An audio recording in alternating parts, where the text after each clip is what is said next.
Hey guys, thanks for joining us on Family Life today here on YouTube. And make sure you subscribe.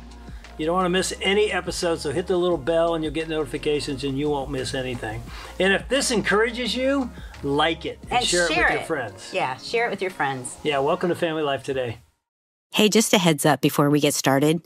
Today's topic is heavy. And if you find yourself in this situation, we hope you'll take steps to get help. I want the lady to know, here's the truth. He is abusive. And then I'll work with the lady, and the bottom line is, you're leaving. Let's get you ready. Let's get you stronger, because you're not ready today. Could be 4 or 5 months from now, could be a year. Let's get you ready and solid with a support team and everything, and then let's get you out. And then when you're out and safe, we'll give the guy a shot. But separation is key for safety and for healing and in protecting your kids, and maybe it's the only way you're going to get this guy's attention. It's actually a loving thing because it gives that guy a chance. He'll never change otherwise. I guarantee you that.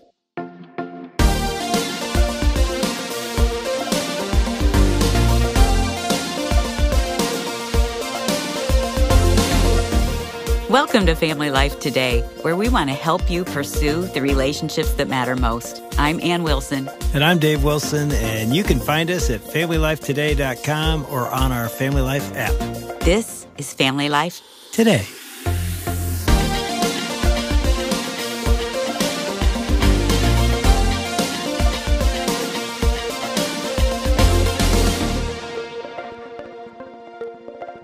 Okay, I'm going to throw a question that I'm not even sure I know the answer to. Then but I know why are you going to ask me? Because you think I know it? Everything. No, I don't. What percentage, if you could put a number on percentage of spouses do you think are in an abusive marriage? And I know I didn't define abusive. I'm just throwing it out sort of general. I have no idea. None? Mm-mm. Well, just take a guess. Out of 10. I'm going to guess 7%. 7%. Well, it depends on abusive. Yeah. Are you talking physical abuse, I was just talking abuse? Emotional, physical. It could be any of the above. Just they're living in a relationship that's not well. Then probably higher. Yeah. And again, I don't know. You know, I've read the stats, but we've got somebody in the studio today that I think. What do you think? Is he going to be able to answer this question? He'll have some good answers. He'll answer it. He's got a PhD behind his name. So, he's smart. Dr. David Clarke, PhD. Don't forget, call me Dr. David Clarke, PhD today. I'm kidding. All day. But I do have a doctor. Every time we say that, we're going to say PhD. Well, would you mind? Because nobody does that. At least Dr. Dave. That sounds Dr. pretty Dave good. sounds good. That does sound good. But Dave's fine. Dave's fine. Really. Well, welcome to Family Life, Dave. My privilege to be here. My great privilege. So tell us a little bit about what you do. I know you're a psychologist, married, a couple kids and grandkids. How many? Yeah, we have 4 grandkids. We've been promised more. And that's their job. We had 4. We did our job. Replenish the earth, whatever it is. Hey, you take care of it. Now it's on you. That's right. Come through. We'll even pay for them. I don't care. You speak, you've written, I didn't know this, 15 plus books? I have. Wow. My wife says I've written the same book 15 times. That's not true. And I like that your dad has co-written some of those with you. He's your editor. He is. Every book, except for the last one. I did a divorce recovery book, and Dad had already passed. He passed a few months ago, but he couldn't help with that. But he helped with every single book. We were a great team, godly man. It was like writing a book with Moses. I mean, it was incredible because he knew the Bible backwards and forwards. And I'm more of an edgy guy, as you've gotten to know, but he's soft and gentle. And he said, Dave, you can't say that in a book. You might say that in a speaking thing. You can't say that in a book. I said, why not? Well, because it's offensive. Okay, really? Well, okay. So we were a great team. Now my new books are just going to be all offensive. I won't have the softness to it. Well, but your dad was a psychologist as well. He was. He was a marriage and family therapist. Paid for my education, and so nobody else would give me a job. So I ended up coming to Florida, and I worked with my dad for 5 years, which was awesome. And when he left, I got the big office. But we would talk about cases throughout the day. It was great training. I bet you miss him. I do. Yeah. Man, Dad Me was too. the greatest. And your passion is really about helping marriages in trouble. Right. I mean, obviously, I'm guessing you do that a lot in your practice, but even your latest book, Enough is Enough, a step-by-step plan to leave an abusive relationship with God's help. So talk about where we started. I threw out to Ann, what percentage of marriages are in an abusive relationship? What is the answer? I'd say 3 out of 10 if you look at all the abuse altogether. Wow. And that's in a Christian population. The numbers are about the same in my experience. I travel and I talk to pastors all over the country, and I've been at this 35 years. The numbers are the same in the secular and in the Christian community. No, wait. You're saying that in the church, it's no different. No different. Doesn't that alarm you? Like, it should be better. That's right. That's why I wrote this book. Yeah. I'm telling you. So what's going on? Why is it no different? Well, Satan's good. And you notice in the Christian community, it's bad enough in the secular, but he wants it under wraps. He wants it to be secret. He wants it to be denied, and most pastors will deny it, and they won't handle it well. So we're hoping this book also educates pastors. Because if women in the church know, they're smart, they know the ins and outs, and a friend of theirs went to the pastor and didn't get help, so the vibe is, you're on your own. No one's going to help you here. Oh, well, then that just perpetuates the problem. We need to have pastors from the pulpit say, okay, if this is happening, you come to see me and we'll do something about it. And there'll be a line out the door, and we can change marriages and save women and children's lives, almost literally, certainly emotionally, maybe physically, if they'll do that. But it's never mentioned. We can't talk about it. So it really hasn't historically been talked about. It's just sort of the quiet, secret little thing going on in homes and families in the church. And what you're saying is, where are these people going to get help? Right. They need to come to someone like me, and even a lot of Christian counselors, and I know a lot of these people too, passive, well-meaning, they'll drop the ball. Because you got to be tough. And when I have a couple in front of me and I find out the guy's abusive, or it could be reversed, right there in front of her, I'm not changing this guy in this session.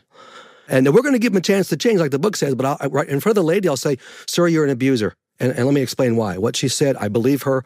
Well, he leaves my office like pretty rapidly. We've had to replace a few doors. But hey, but I want the lady to know, here's the truth. He is abusive. Now, we're going to give him a chance to change. We got to get protective, but most counselors won't do that. Let's do marriage counseling. Possibly, if you communicate better and handle conflict and you meet needs, that'll go away. No, it won't go away. It's not a marriage counseling case. In fact, I want him to leave my office. I'm pretty good at getting them out. And then I'll work with the lady, and the bottom line is, you're leaving. Let's get you ready. Let's get you stronger, because you're not ready today. Could be 4 or 5 months from now, could be a year. Let's get you ready and solid with a support team and everything, and then let's get you out. And then when you're out and safe, we'll give the guy a shot. And that's where we're going today. You're saying if they're in an abusive situation, you're saying they do need to get out. I do. The way I'm defining it, this is not an unhappy marriage. I got books for that. And I've worked with those my whole life, my whole career. No, this is a different animal. This is one person slowly destroying another person. And if they're children, them too. And frankly, even himself, if he's the abuser. And some will change. Hey, and he'll have a golden opportunity. But that's after you're out. If you stay, you're just enabling him. So you said earlier that often the woman, and I know it can go the other way. It could be the woman abusing the man. I'm guessing statistically it's more the man abusing the woman? Yeah, it's about 80-20, I think. Yeah. Okay. Yeah. You said earlier, often when she's sitting in your office, she doesn't even realize she's being abused or that he's an abuser. No. He certainly doesn't think he's abusive, and it's all her fault, and she's bought that lie. If you'd this, if you'd that, if you'd fill in the blank, I wouldn't have to act this way. So it's all justified. So I have to convince her. She's really my audience, not him. He's a goner until he changes maybe down the line after she's left. I got to convince her this is emotional abuse.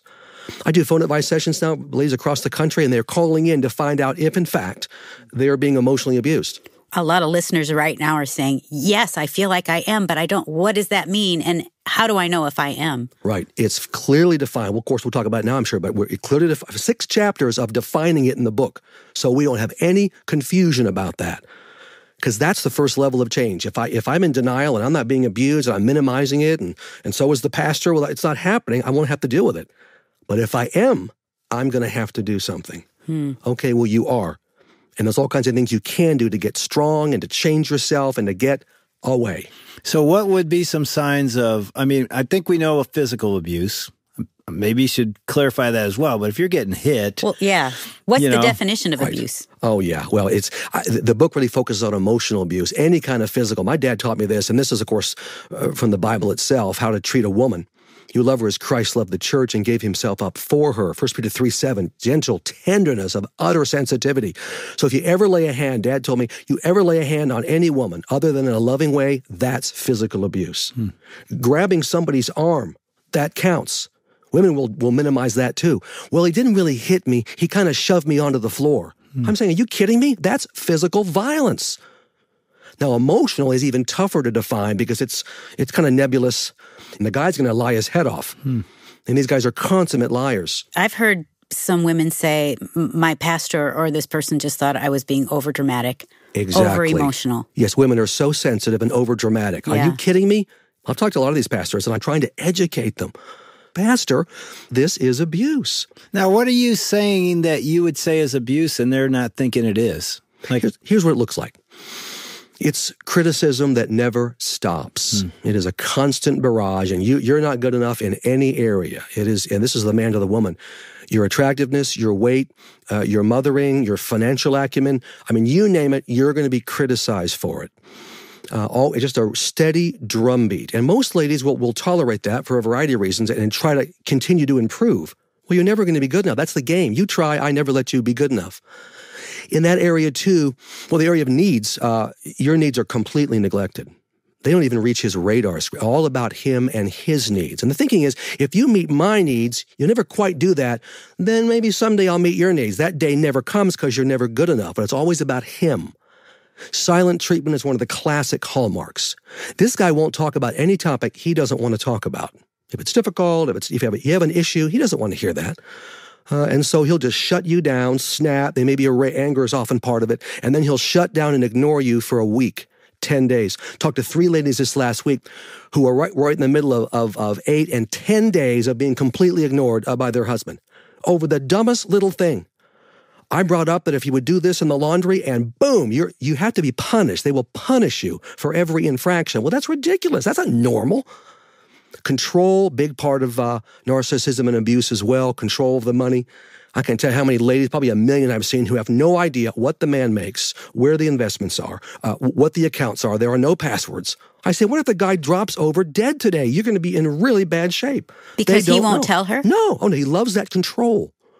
Then, of course, it's everything is always your fault. That's one of the hallmarks of narcissists and who are abusive. And most abusers are narcissists. Everything is your fault. Every little thing. He never owns anything. Now, if he's caught in some massive sin and he's not sorry, but he'll be sorry it happened that he got caught, and he will brush it off and go, well, okay, I said I was sorry. Let's just move on. You can't talk your way through it like a normal husband and wife would have to do. I don't want to hear that. So it morphs into not the horrible thing I did at a fair, whatever else, I lost money, but the fact that you won't forgive me. That's where they swing to. So they always swing it back to the spouse. Always. It's their fault that even when they acted like this, it's their fault. Yeah. And it's opposite world. These guys turn it on you it's like a human backboard. If you tell him something that he's done, bona fide that he's done, he'll put it right back on you. Well, you didn't talk to me this morning. Well, neither did you. Or you did this. Well, you've done this. You've done these 10 things. That's not how you handle your woman. You listen to her and you understand what she's saying. This is far beyond regular defensiveness that a man would bring. Oh, no, it's shoved right back in your face. So when that woman walks into your office and she's been married a while, describe what you see. You see a woman who, and it doesn't take long if it's just her and I, and she's telling her story, and I'm the first person that's validating her and saying, I can't believe you do that. That's abuse. Wow, tell me more. They're just like shocked. Really? They'll actually fight me tooth and nail because they don't want to believe it's abuse. What they want is marriage counseling.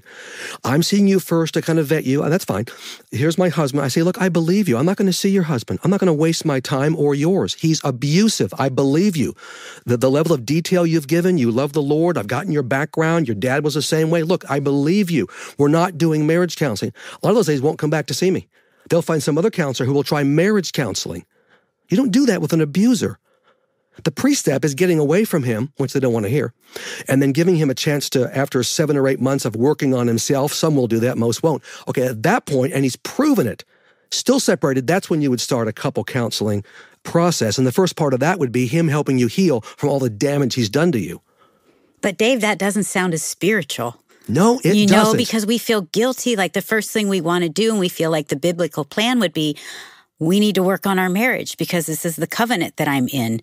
And you're saying it's not going to help. Nope. It's called enabling in this context. I've seen troubled couples for 35 years. That's a different animal. It's balanced. What are you doing? What are you doing? And it's very collegial and we're working together.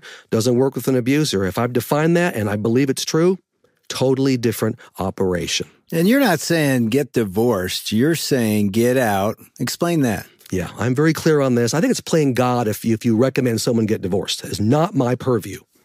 God is fully capable of releasing you from marriage. Of course, you have to have biblical reason. Even then, I wouldn't recommend it because that's not my business. But separation is key for safety and for healing and protecting your kids. And maybe it's the only way you're going to get this guy's attention. That's the only way he maybe is going to change. And that's a big maybe. And I'll tell these ladies, and it's hard for them because women are nurturing and they're caring, and it's all about him. It's been about him for 20 years. How's that going? It's not working for you. Now it's your turn. Not selfishly. Protect yourself and the kids. But I'm trying to sell them too. And that's why I wrote the book, just to lay it out so they can really, before God, read the whole package and see all the different components. It's actually a loving thing because it gives that guy a chance. He'll never change otherwise. I guarantee you that. Pastors and well-meaning Christian counselors will tell you if you just love him more, just a little more, maybe 5 more years, maybe 2 more years, maybe really try this seminar, try this book, then he'll change. That's the hope. It's bogus. It's not going to work with that guy. He loves the fact that you're knocking yourself out. Well, tell me this, because I'm listening to you, and I'm like, all these women are going through my head that I've talked to over the years. And then this will happen. The husband will come back and said, hey, I prayed a prayer, and now I'm a Christian. We're all good.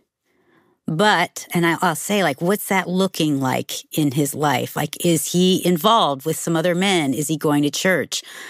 Because the wife is so hopeful, like, finally. Right. But she'll run right into his arms. Even if he's actually come to Jesus, fantastic. That's exactly what has to happen. Many of these guys think they know Jesus, and they do not. But that's the first step. Sanctification has not had any chance to play. He's sorry now, he gets it, but he has not changed. And so if you run right back in, motivation goes down to 0, you're going to have a couple of weeks, maybe even a month of nicey-nicey. He'll go right back to it.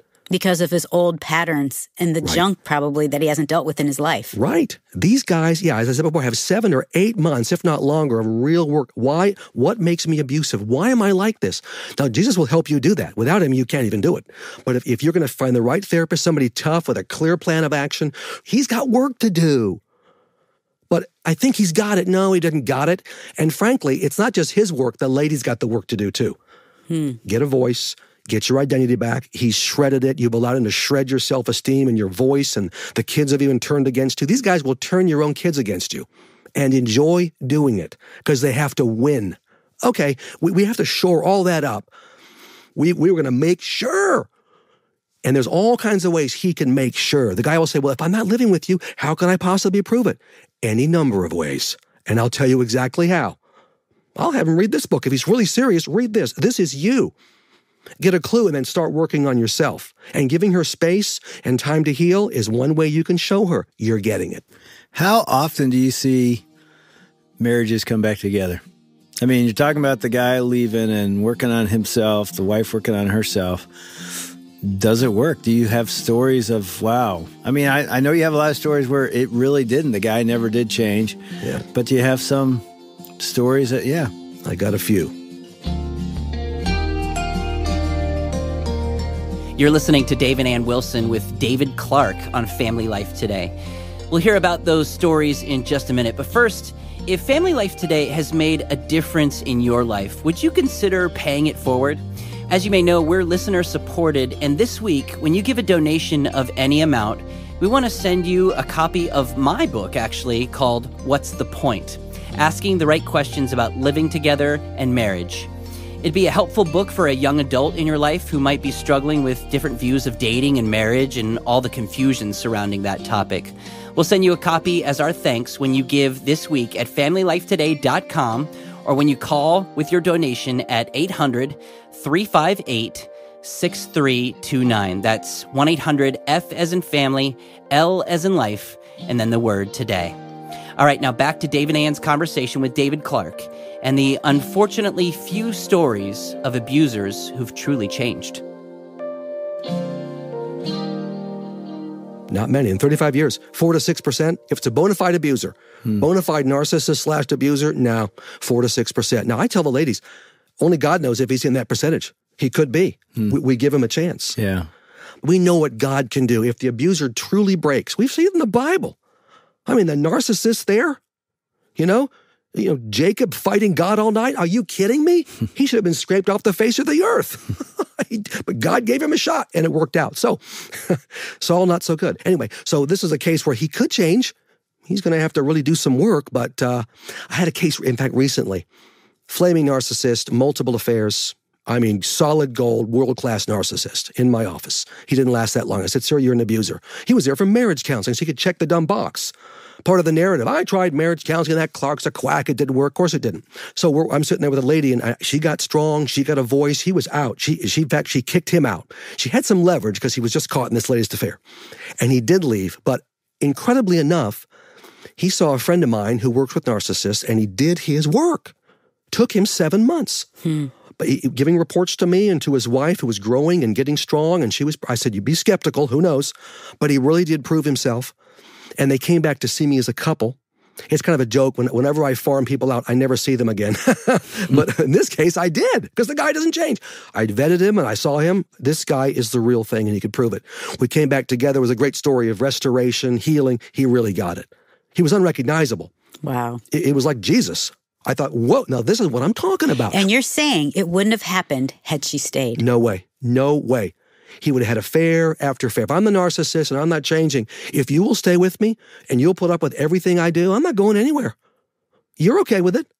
Oh, you can cry and kvetch and give me a hard time. I don't care. I don't care about you. I have no conscience. I don't care about you. I have no empathy. So it doesn't make any difference to me. That's addiction. These guys are really addicted to narcissism and their own ego. And of course, women are often part of it, other women or pornography, whatever, which is adultery too. And so if I can do it one more time and you're going to be okay with that, I'll do it one more time. But when I come back to an empty house and you and my kids are gone, I might get a clue and figure it out.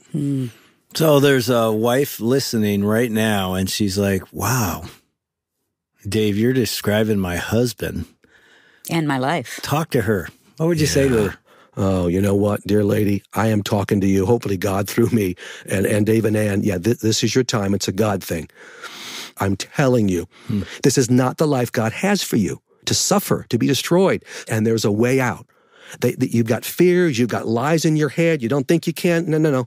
With God's help, we know you can do it. And I've given you a game plan. You can get out and protect yourself and the kids. And so there is an escape hatch. There is, and God not only is okay with you doing it, he wants you to do it. I'm thinking of just the women that are listening too, that are thinking friends who are living this same life. I think it'd be great if you shared this with them. And I feel compelled, I just want to pray for especially the women that maybe are struggling with that right now. Father, thank you for Dave, that he's shedding light on some areas that have been in the darkness. And a lot of times as Christians, we don't know how to deal with it, even as friends. And so, Lord, I pray that as women have been listening, or even maybe some men, and they're checking off these boxes in their heads of that's me, that's me, that's me. Father, I pray that you'd give them strength to reach out to a counselor, a friend, somebody that's safe, somebody that they can talk to that will biblically walk beside them, encourage them, love them, and help them to be strong. And even I feel like Dave's book is just such a gift to us because it's so practical and it's a step-by-step journey, Lord. But I pray that you would remind them of how much you love them, how you see them, how you care about what's happening, and you don't want them to suffer. And so, Lord God, I pray you'd wrap your arms around them, and I pray that you would give them courage and help them to be brave to make these next steps. Help give them even the words and how to talk to their kids of what's happening. And Jesus, you can do that. So we pray in your name. Amen. Amen.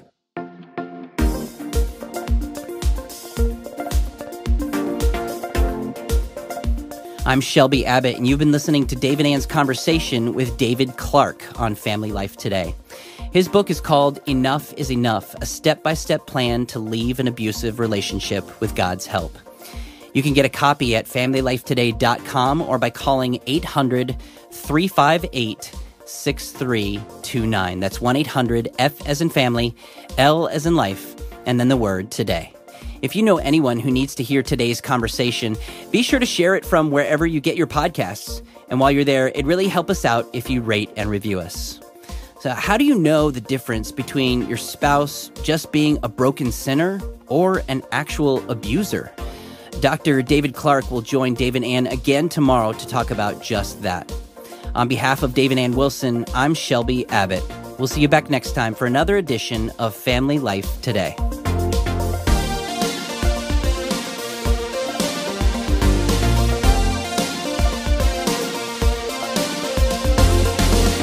Family Life Today is a production of Family Life, a Crew ministry, helping you pursue the relationships that matter most.